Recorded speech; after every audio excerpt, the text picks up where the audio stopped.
DC Comics and the EU. What is the EU? The DC Expanded Universe. They've never decided what they wanted to call their cinematic universe. So, the media has taken to calling it the DCEU. DCEU. Okay. Yeah. Kind of like the Star Wars Expanded Universe that no longer. That's exactly where it came from. Exactly. So now even the name Expanded Universe is being tarnished because now it's on these DC movies. That's for sure. Anyway, but so even our first title here is Jared Leto Joker is coming back to the DCEU in a huge way. Let me drop that article real quick. That one came from Cinema Blend. And you know what? Let's just kind of put these together because they are so closely related. Jared Leto reportedly wants to do a solo Joker movie. And let me drop that one.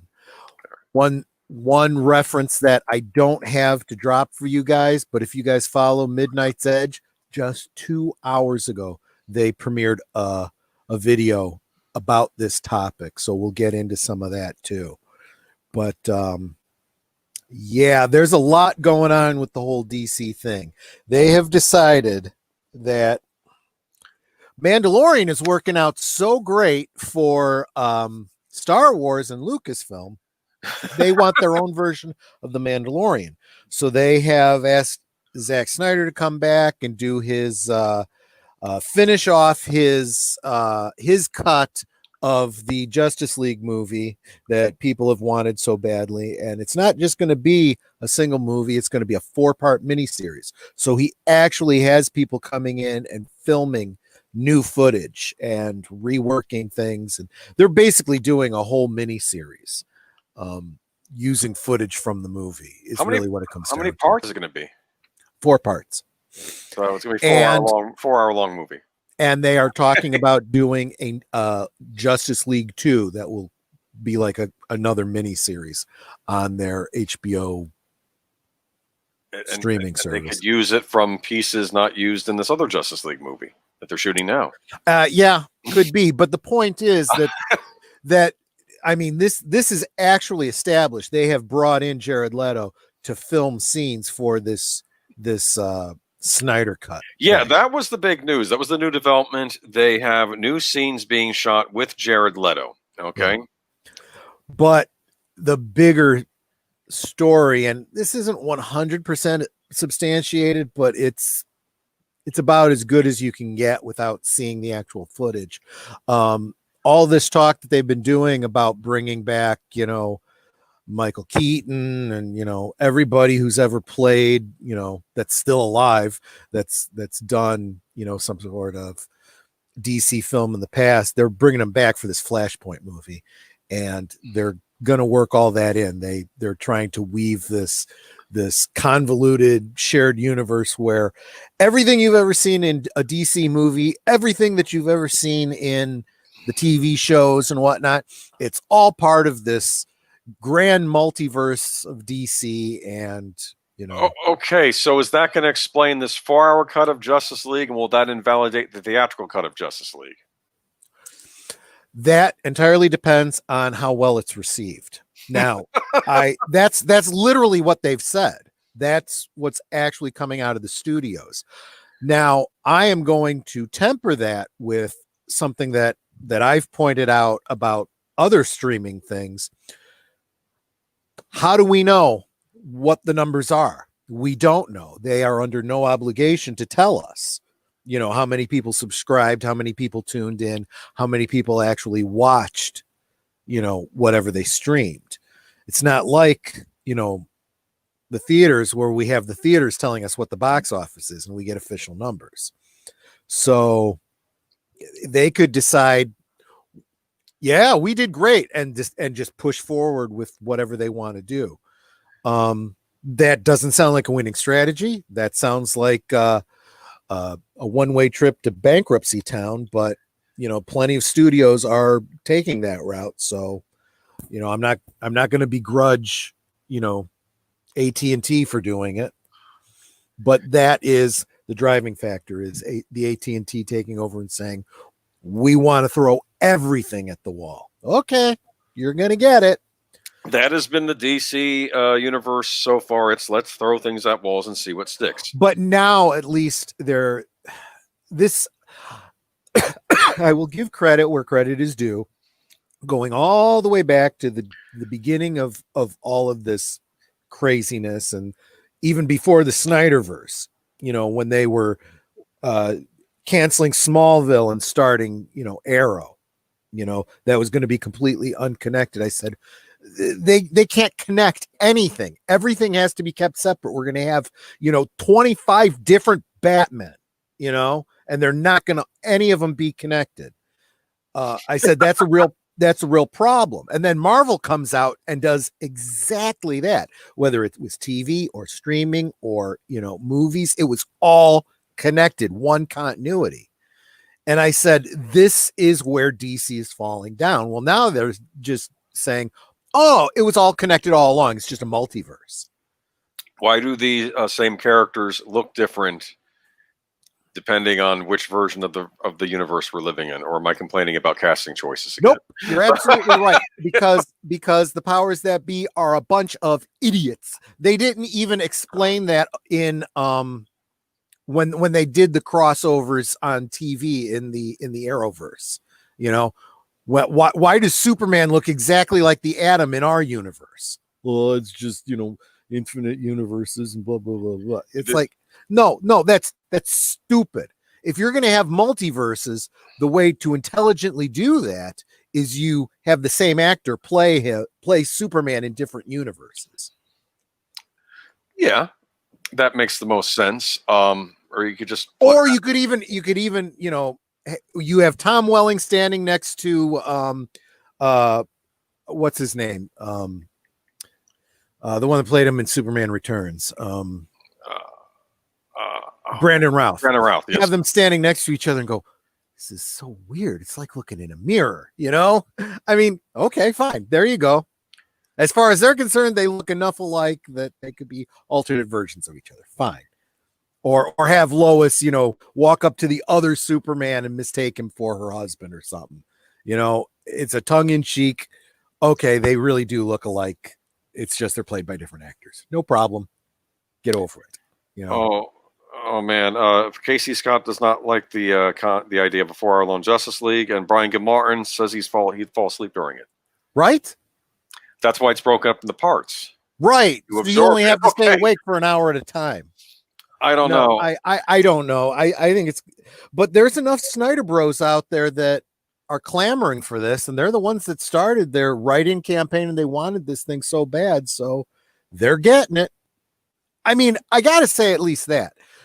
I mean, AT&T can't be, belittled for giving the fans what they asked for. I mean, all of our other franchises, they refuse to give us what we asked for, and we're pissed about that. So, I mean, kind of hard to be upset when someone actually does what the fans are asking for. I don't know. Oh, I like Leia Plus Size. She says, I think DCU has no idea what to do with the characters. They need a new person to give them direction. Yeah, who was their big headliner? It was, what's his name? Zack Snyder. Yeah. He was the one they put in charge. And he's the one who's coming back to fix it all. Yeah.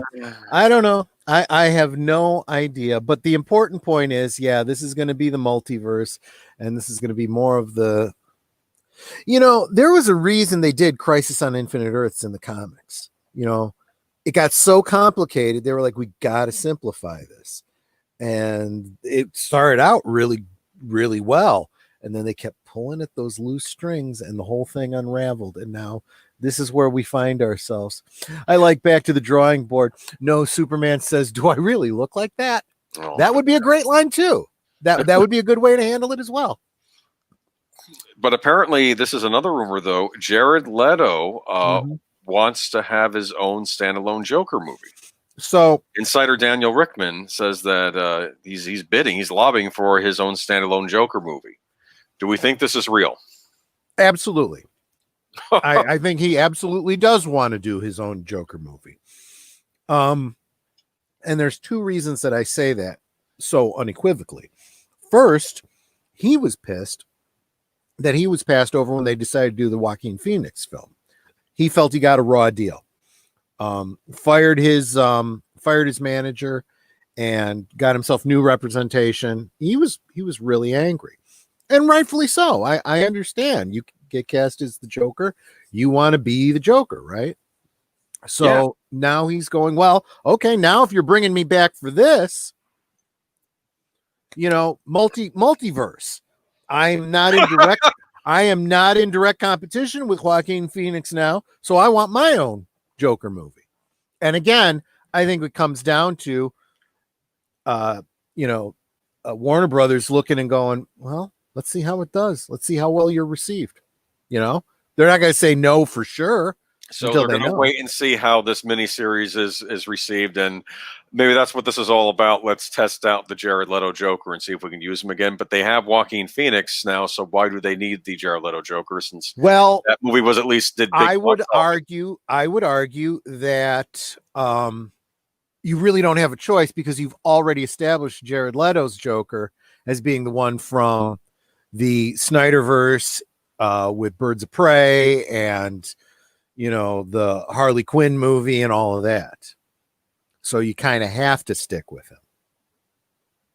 Yeah. At least for your reshoots and so on and so forth. Now, the fan theory starts to come about that maybe this is Jason Todd who's taken over as the Joker and he's not the Joker. So wait a minute. So in other words, the theory goes that the Joker that we've always known, the one from that was played by Jack Nicholson or Heath Ledger or whatever, he was the original Joker, right? And this Joker that we saw in, and I mean that this Joker, who appeared in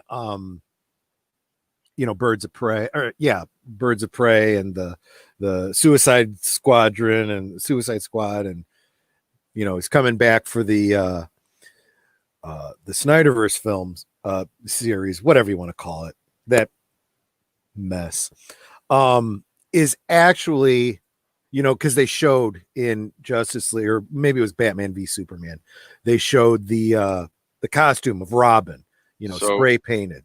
So instead of Red Hood, he's the Joker now? Exactly. That's the idea. And I got to be honest with you.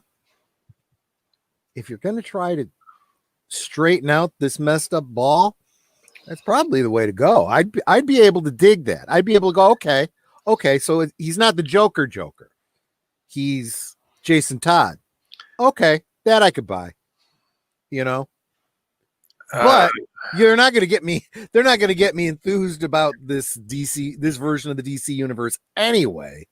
It's too inherently flawed from the onset. So I have to tell you, I remember I struggled. I didn't even want to see Man of Steel when it came out because I partly knew. Okay. Mm-hmm. And then I think I saw Batman versus Superman years later on Blu-ray. I checked it out of curiosity. I didn't really pay for it though, and I watched the director's cut, which I heard was better because they included extra scenes. Yeah. So going back to this Justice League, I don't know if this will fix it. I still don't think it made it a great movie, but I think it fixed some of their horrendous problems they had with the theatrical version. There is a lot of speculation that they're doing more than just giving a Snyder cut. They are re-massaging it to reshape. It's really a reboot. Yeah, this is the intent is for this to supplant the movie in their new universe going forward. Okay. And maybe to create buzz while they can't really do a lot of shooting of new stuff. Possibly. Especially since a lot of this film is being done in the computer, it's basically animation. So they're probably doing a lot of filming of these actors separately against green screens and stuff like that. They could have a real life Joker fighting a computer animated Batman. Entirely possible. although Batfleck has been on set, so we know he's filming scenes too. So that's what they meant when they said Batfleck is back. He's back in this. He Okay. absolutely is. So that's what all of this is about. And yeah, so I would encourage everybody, I dropped those two links, but really the one you want to check out is the most recent video from Midnight's Edge. They really dig into that, and they dig into. I kind of go on the assumption, because I know we've talked about this before. I know you guys know what's going on with the history behind this, but they really dig into the history of what happened with Jared Leto's Joker and the memes that came out of it. And yeah, it's good for a laugh. I still haven't watched Suicide Squad. You're not missing anything. You really shouldn't. You really shouldn't. That's 2 hours of your life you can't get back. I mean, I heard there were interesting things in it. I just didn't. I don't know. I think the worst part about these movies is sometimes you'll see a little kernel of how good it could have been, and you just feel so bad about the wasted potential.